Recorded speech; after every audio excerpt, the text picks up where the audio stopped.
warahmatullahi wabarakatuh. Waalaikumsalam warahmatullahi wabarakatuh. Selamat pagi semuanya. Gimana kabar kalian hari ini? Sehat semua? Alhamdulillah sehat Ibu. Alhamdulillah. Mudah-mudahan kalian terus sehat ya. Jangan lupa memakai masker kalau kalian hendak bepergian. Nah, Ruri boleh pimpin doa? Baik Ibu. Berdoa dalam hati dimulai. Selesai. Terima kasih. Ada hari ini ada yang tidak masuk? Masuk semua Ibu. Alhamdulillah, rajin-rajin semua ya anak ibu. Baik, minggu lalu kita sudah membahas mengenai struktur cerpen.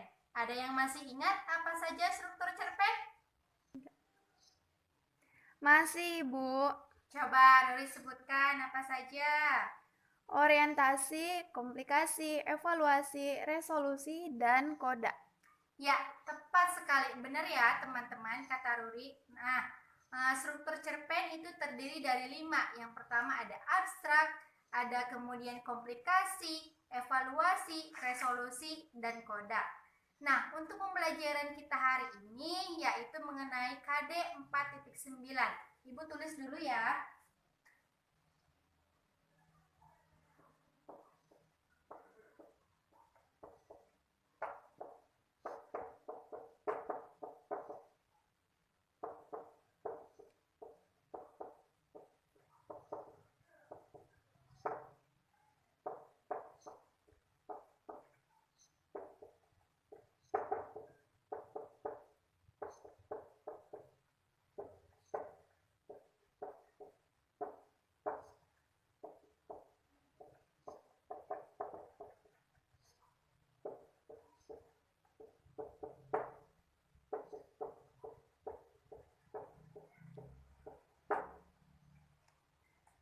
Nah, hari ini kita akan mempelajari mengenai KD 4.9, yaitu mengkonstruksi sebuah cerita pendek dengan memperhatikan unsur-unsur pembangunnya.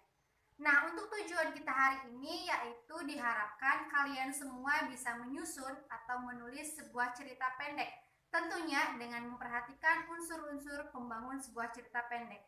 Nah, pertama kita akan membahas mengenai unsur-unsur pembangun sebuah cerita pendek yang terdiri dari 8 unsur. Nah, yang pertama itu ada tema.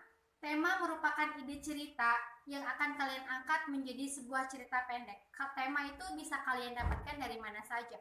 Contohnya dari pengalaman pribadi, dari pengalaman orang lain, atau mungkin dari peristiwa dan fenomena yang terjadi di lingkungan sekitar. Contoh misalnya seperti pengalaman kalian study tour ke Yogyakarta, atau mungkin fenomena peristiwa yang terjadi sekarang seperti COVID-19 itu bisa kalian jadikan sebagai tema. Nah, untuk yang kedua yaitu ada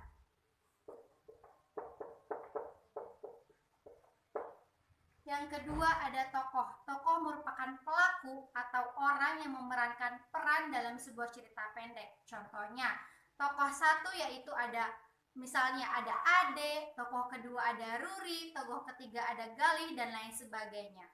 Nah, untuk yang ketiga yaitu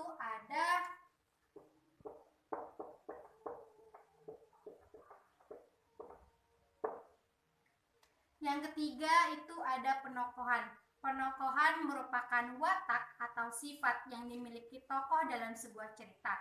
Contoh misalnya Nurrahmah. Tokoh Nurrahmah memiliki watak yang penyayang, kemudian penyabar, juga menghargai sesama, dan lain sebagainya. Unsur yang keempat yaitu ada alur. Alur merupakan jalan cerita yang dipilih pengarang dalam sebuah cerita pendek. Biasanya alur yang sering digunakan yaitu alur maju, karena mungkin lebih mudah dan alur maju ditulis berdasarkan kronologis atau sesuai dengan urutan peristiwa itu terjadi. Unsur yang kelima yaitu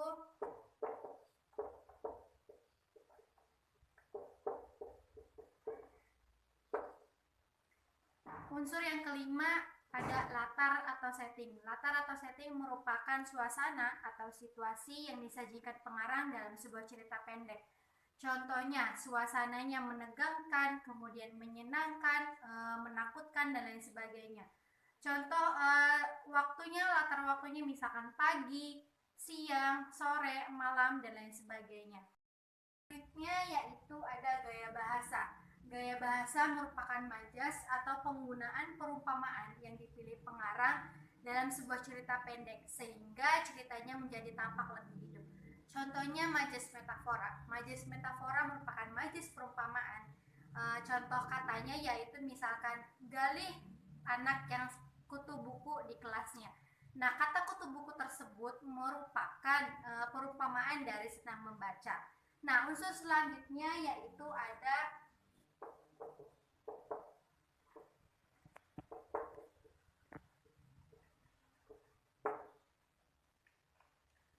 sudut pandang. Sudut pandang merupakan gaya penulisan atau teknik penulisan yang dipilih pengarang dalam menyampaikan cerita. Contohnya yaitu sudut pandang orang pertama yang digambarkan dengan kata aku, saya, dan lain sebagainya. Kemudian unsur yang selanjutnya yaitu ada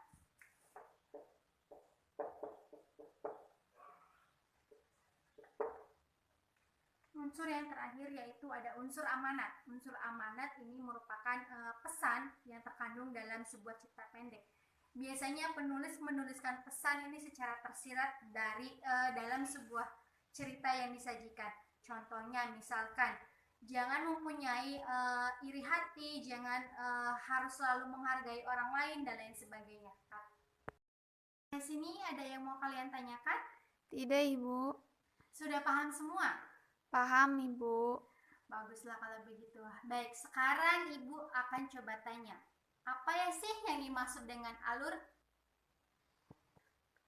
Saya, Bu. Ya, coba Ruri sebutkan. Alur adalah jalan cerita yang dijelaskan oleh pengarang dalam ceritanya. Contohnya, alur yang maju yang ditulis berdasarkan kronologis peristiwa yang terjadi. Ya, tepat sekali. Benar sekali kamu Ruri. Berarti kalian semua sudah paham ya? Paham, Ibu. Baik, kita lanjutkan ya. Selanjutnya merupakan langkah-langkah dalam menulis cerpen. Nah, langkah-langkah menulis cerpen itu ada 5. Yang pertama, menentukan tema. Seperti yang sudah Ibu jelaskan tadi, dalam menentukan tema itu bisa kalian dapatkan dari mana saja. Contohnya dari pengalaman pribadi, pengalaman orang lain, peristiwa atau fenomena yang terjadi di lingkungan sekitar kalian. Contohnya seperti yang sekarang terjadi sekarang, yaitu adanya COVID-19 yang menimpa kita semua.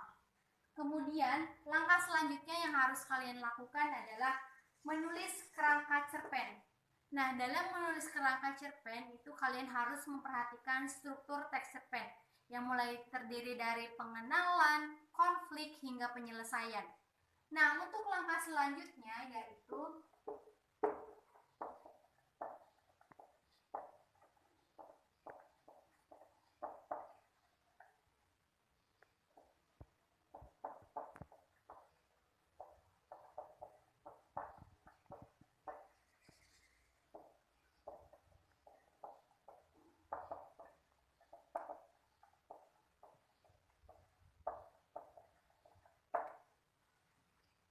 langkah selanjutnya kalian harus mengembangkan kerangka tadi menjadi cerita yang lebih utuh. Nah, dalam mengembangkan kerangka ini, kalian harus memperhatikan unsur-unsur pembangun yang sudah Ibu jelaskan tadi. Mulai dari tokoh, penokohan, alur, latar, sudut pandang, dan lain sebagainya. Kalian harus menentukan tokohnya siapa, wataknya seperti apa, latar belakangnya di mana, suasananya seperti apa, dan lain sebagainya. Nah, langkah yang keempat yaitu ada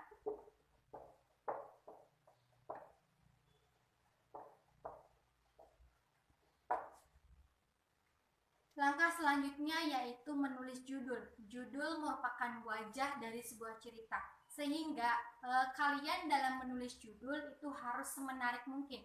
Mulai dari penggunaan diksi, judul harus mewakili semua isi cerita, kemudian Nah, langkah selanjutnya yang kelima yaitu